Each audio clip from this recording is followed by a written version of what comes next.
Fala, galerinha do I, vocês, Luiz Henrique, do terceiro período de Educação Física, e aqui comigo, Maria Eduarda, integrante da minha turma. Fala aí, Dudinha, o que a gente veio trazer nesse novo episódio do Pod IF?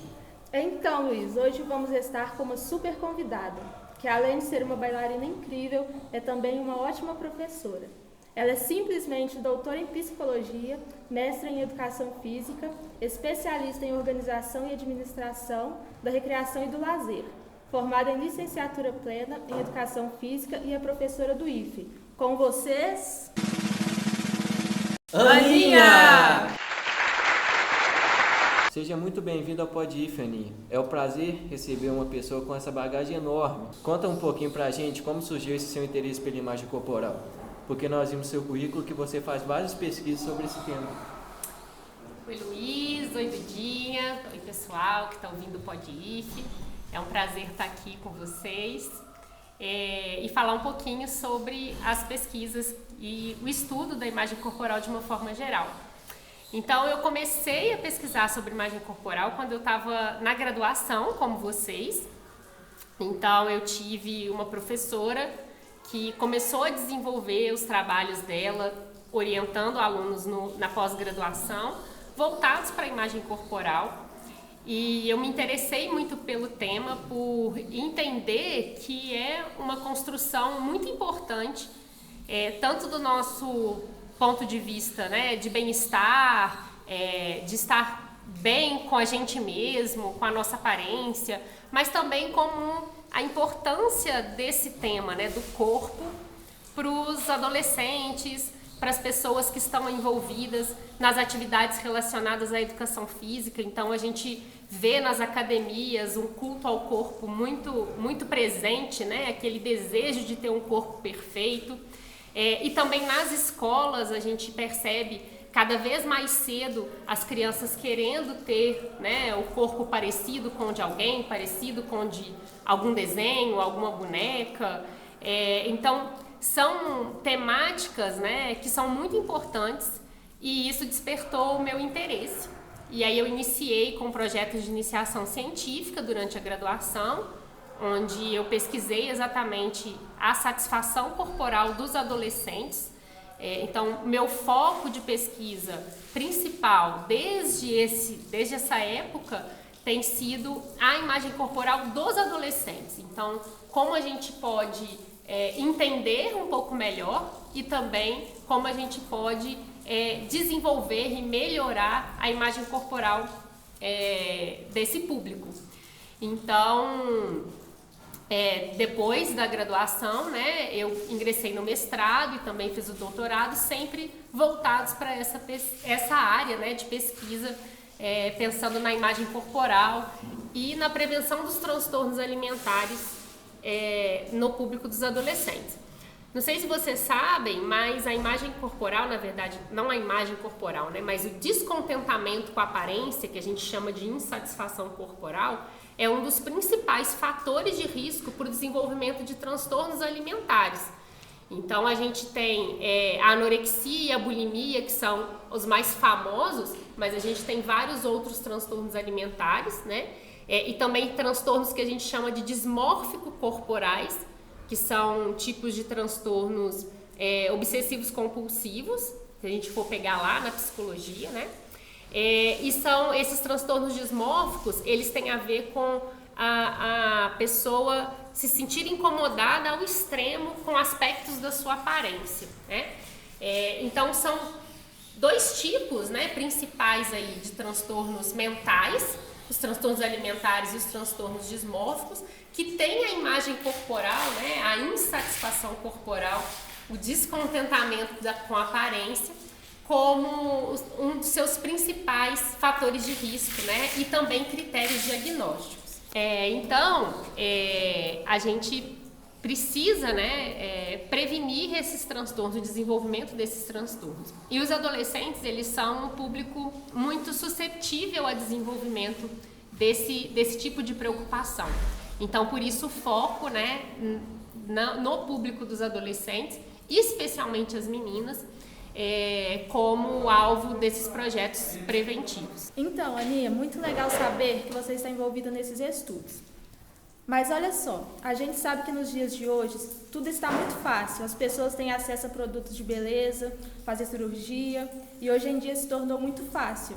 Então, o que você pensa sobre como a sociedade de hoje está influenciando na imagem corporal das pessoas? Então, a imagem corporal, ela é uma construção por si só social. Então, quando a gente fala de imagem do corpo, a gente está falando da construção que a pessoa faz na sua mente, de como o seu corpo se parece, né?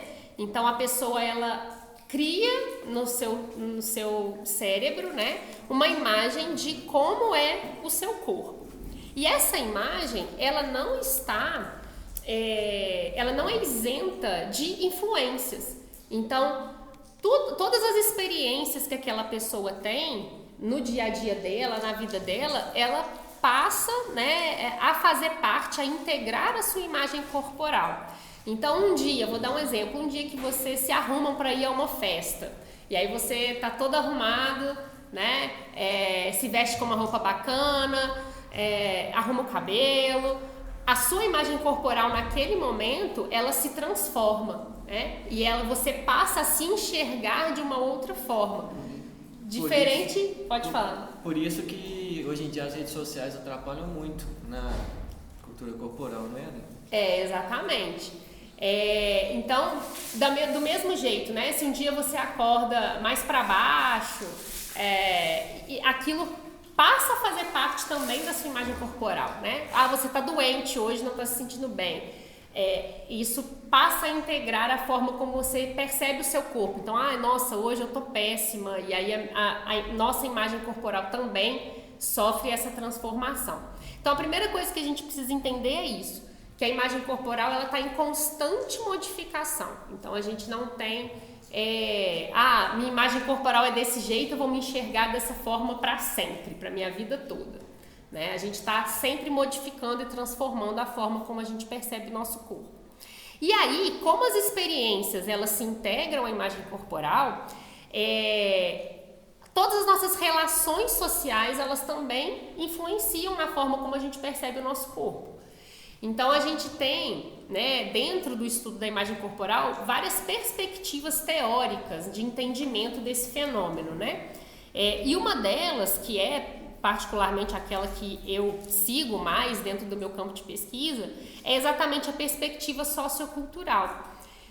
E a gente entende, então, a partir dessa perspectiva, que os agentes de influência, né, que são principalmente os pais, a família, os amigos, outras pessoas importantes, né, namorado, enfim, professores muitas vezes têm influência, quando a gente fala de atletas, os treinadores, e principalmente a mídia, né?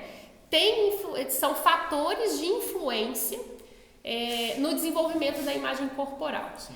Então esses fatores, eles levam mensagens, né? Então ao tempo todo nós estamos sendo bombardeados por mensagens dessa sociedade, né? Então, é uma mãe que chega em casa e fala perto da filha que precisa emagrecer, ou que ela não vai comer tal coisa porque aquilo engorda.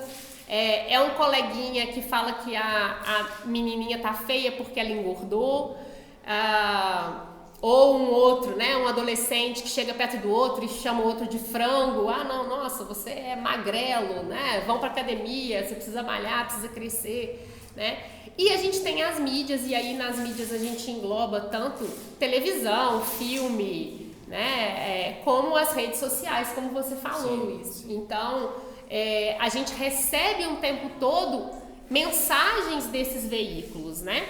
E aí a forma como a gente internaliza isso é que vai fazer a gente estar insatisfeito ou não com a nossa aparência, né? Então, a partir do momento que eu vejo no Instagram uma blogueira que posta lá que ela come tantas coisas e ela tá sempre com a barriga chapada, ou que ela deixa de comer, né? A gente teve recentemente aí uns casos de umas blogueiras, né, que falaram que ficavam sem comer tantos dias para ficar com a barriga negativa, e aí foi até muito polêmico na época, né? A partir do momento que a gente eu vi aquilo, eu tenho duas possibilidades, né? Ou eu tenho um filtro de proteção que me fala assim, nossa, né? Ela fez isso e isso não é legal, né? Ou eu internalizo aquilo pra mim, nossa, eu quero ter o corpo daquela menina, então eu vou fazer o que ela faz para eu alcançar aquele ideal, né? E aí essa internalização que a gente chama, ela vai me levar a diversos comportamentos que podem ser prejudiciais para a minha saúde, tanto física quanto a minha saúde mental, né? E podendo até levar ao desenvolvimento de transtornos, né? Então, assim, é muito importante a gente pensar, né, que essa sociedade que a gente está inserido hoje, especialmente com essa facilidade que a gente tem de acesso à informação, né? Tudo chega muito rápido pra gente, e tudo é divulgado assim com muita como real, né? Então aquilo passa a ser uma verdade absoluta que a pessoa tem que seguir. E a gente vive numa era do culto ao corpo. Então tudo que está relacionado, né, às questões corporais, às questões de aparência, passam a ser verdades no nosso mundo de hoje. Então, para eu ser... E aí o adolescente, ou a criança, ou o jovem, vê isso e ele pensa assim, para eu ser aceito no grupo, na sociedade, eu preciso ter um corpo dessa forma. Sim, e aí se eu não... acontece hoje em dia. Exatamente. E aí se eu não tenho um corpo como esse, eu sou excluído, ou eu me sinto mal, né? E aí eu passo a fazer, né, como eu falei, a ter comportamentos que me levem a alcançar esse corpo e que muitas vezes não são saudáveis. Então, essa influência social é muito importante. Como eu falei, né, não é apenas a mídia, né? Apesar da gente destacar muito a questão da mídia, né, a influência da mídia, mas toda a sociedade, todas as relações sociais que a gente estabelece, elas influenciam de alguma forma a nossa imagem corporal, a forma como a gente percebe, como a gente sente, como a gente experimenta o nosso corpo. Sim. Isso pode ser por uma questão positiva, né? Então a gente pode ter pessoas e relações que façam, né, moderem essa nossa imagem corporal de uma maneira positiva, protetora, né? Ou negativa, que é infelizmente o que a gente tem de mais comum. Muito interessante isso, Aninha, que você falou. Eu não sabia que a nossa sociedade podia tanto interferir na cultura corporal. Mas como você acha que a educação física escolar pode ajudar? Nessas questões? Nessas questões. Então, eu acho que a gente, enquanto professor, a gente tem um papel muito importante, né? Tanto na discussão, né, em levar os nossos alunos a criticar essas mensagens que são veiculadas o tempo todo, né? Então, fomentar, né, a gente promover momentos em que a gente leve os alunos a refletir sobre essas questões, que a aparência não é tudo, que as imagens da mídia elas são tratadas, né? Elas passam por Photoshop, que aquelas pessoas elas são muitas vezes elas não são reais, né? Porque de tantos tratamentos que elas passam. Quando a gente fala de atividade física, né? Destacar a importância de uma orientação bem feita, a importância da individualidade biológica. Então não é porque aquela atividade funciona para a Duda que a mesma atividade vai funcionar para mim ou para você, né? Vai ter o mesmo resultado. Então essas são questões que são pertinentes à educação física, que precisam ser trabalhadas, né? E aí a gente tem um papel essencial aí exatamente na promoção dessas discussões com os nossos alunos, dessas reflexões. Então, eu acho que o professor de educação física, ele precisa também abrir a sua mente muitas vezes, porque o que a gente percebe é que, não raras vezes, o professor de educação física atua no sentido oposto, né? Ele atua perpetuando um ideal de aparência, fazendo com que os alunos acreditem que para ser para jogar futebol ele precisa ter um corpo tal, para dançar ele precisa ter um corpo tal, né?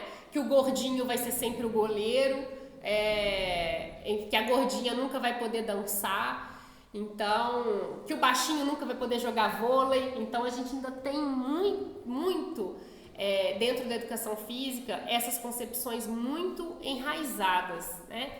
Então acho que a primeira coisa que a gente precisa fazer é discutir dentro dos cursos de formação, como vocês estão fazendo, de forma que a gente consiga ampliar um pouquinho o olhar dos professores sobre essa questão, né? Quando eu contei para vocês que quando eu comecei a estudar lá na graduação, né, sobre imagem corporal, alguns professores nossos falavam assim: nossa, mas isso não tem nada a ver com a educação física, vocês estão estudando corpo, o que é isso, né? Não tem nada a ver com a educação física. Então, um olhar que era preconceituoso até dentro da nossa área. E hoje a gente percebe a importância desse tema, né?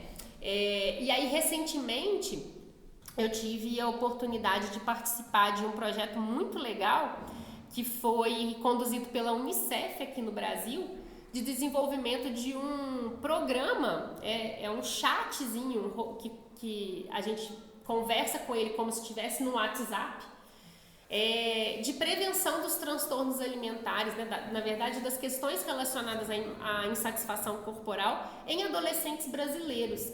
Então, a gente percebe que a importância, né? O tema é tão relevante que instituições tão grandes como a Unicef têm percebido como que a gente precisa conversar sobre isso, né? Sobre as questões corporais com os adolescentes. Então, e a escola é um lugar privilegiado para a gente trabalhar essas questões. Então, mesmo que não seja por projetos como esse que eu falei, né? A gente tem também o CEROEP, que é um projeto que nós estamos desenvolvendo aqui dentro do campus Barbacena, de levar uma intervenção preventiva de transtornos alimentares para as escolas. E aí a gente usa a escola, né, como o ambiente foco dessa intervenção, por ela ser um local privilegiado. Então a gente tem essas possibilidades, né, dentro da escola, a gente consegue reunir vários adolescentes, várias pessoas ao mesmo tempo ali, né, e isso facilita muito o contato com o nosso público-alvo. Mas não só isso. O professor de educação física, se a gente for olhar, né, dentro da BNCC, dos componentes, dos objetos de conhecimento que são pertinentes à educação física, a gente tem também as questões relacionadas ao corpo. Então, não apenas pensar em projetos externos, né, em intervenções, isso é muito legal e muito importante, mas não apenas isso. O professor de educação física precisa entender que esse é um conteúdo da educação física, que a gente precisa trabalhar essas questões dentro das nossas aulas, no nosso dia a dia, porque assim a gente consegue fazer com que esses alunos pensem mais sobre isso. Então, a gente planta aquela sementinha para ele ter mais crítica, para ele refletir, para ele pensar, para ele ter consciência, né? Nossa, isso aqui não é legal. Aí eu vou para academia, eu vou fazer aquilo que eu consigo, não o que o outro consegue, né? Cada um é de um jeito, a diversidade é importante. Então a gente precisa, né, usar esse espaço que nós temos dentro das nossas aulas para promover uma imagem corporal mais positiva com os nossos alunos. Muito interessante tudo isso que você acabou de pontuar.